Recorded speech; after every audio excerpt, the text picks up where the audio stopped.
strengths and weaknesses, but something interesting about strengths and weaknesses. So we all have weaknesses. It's a fact of life.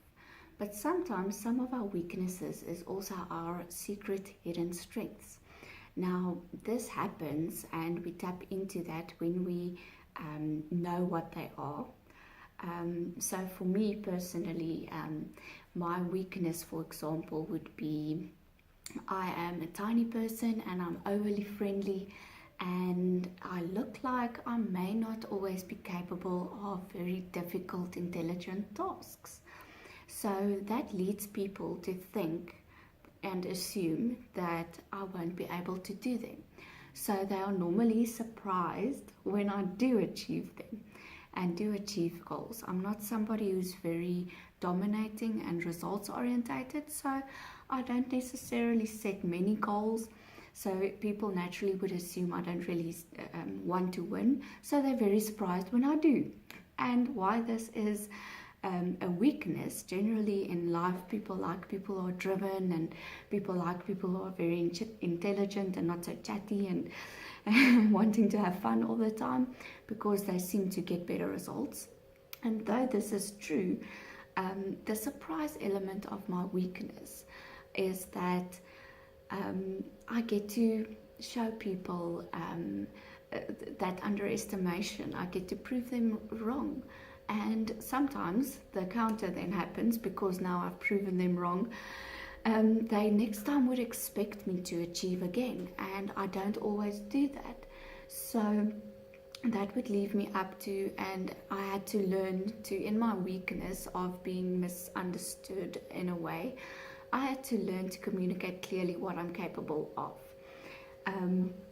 Another thing that I do, for example, is I'm a natural collaborator. So I like it when people get along. That kind of causes me to become the middleman in some people's arguments and in some people's situations. So I had to learn to set clear boundaries, like to empathize with people and not sympathize, so that they can solve their problems themselves and not make me the middleman. As would be the natural inclination of my secret weakness, secret strength in my weakness. So there's many examples that I quickly want to list for you. So I got this from Dave Carpin. So some of the weaknesses would be you could be disorganized, inflexible, stubborn, inconsistent, obnoxious, shy, boring. And then he painted it, Dave, in a very interesting light. He switched it over into what the positive of that weakness is. So this is something that we must also consider. For example, if you are disorganized, it means you are probably a creative person. So you may seem disorganized, which would be a weakness, but it means you are actually creating something. That's why you seem disorganized.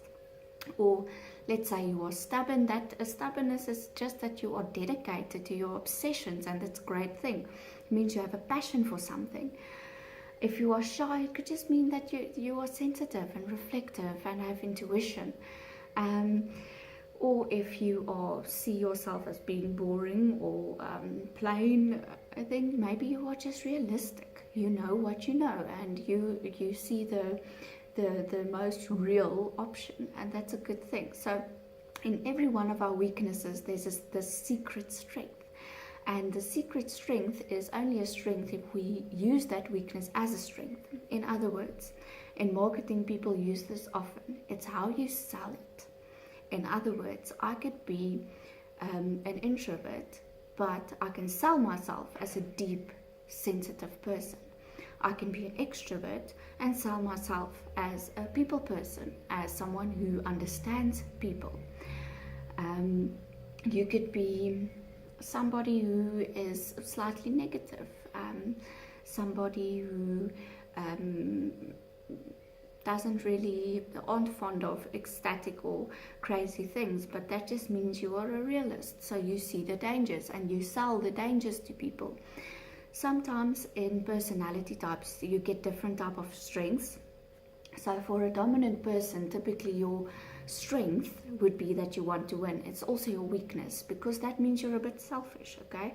So if you are maybe a tad bit selfish, that means that you want to win and you inspire people to win. And if you sell it as that, then you are no longer being completely selfish. You are being someone who wants to achieve things. So you can sell yourself as an achiever. If you are a perfectionist or an idealist, then you can sell yourself as someone who are detail orientated and want things done the right way. You can sell yourself as someone who can achieve great things and not miss details. And if you are super outrageously extroverted and a fun person, then you could also be a natural leader because you inspire influence. If you are a family type person and very loyal and that would just mean that you are a deep person, and that means you're a natural collaborator, and that would mean that you are good at achieving problem solving skills between people. That means you solve conflicts, and you can take an alternative route to get there, and you can sell it as such. So a lot of the times the way we see our weaknesses, or the way someone else would see your weaknesses, is also your strengths. So if someone tells you that this is your weakness, yes, work on it, set yourself goals, make sure that you are aware when you do this.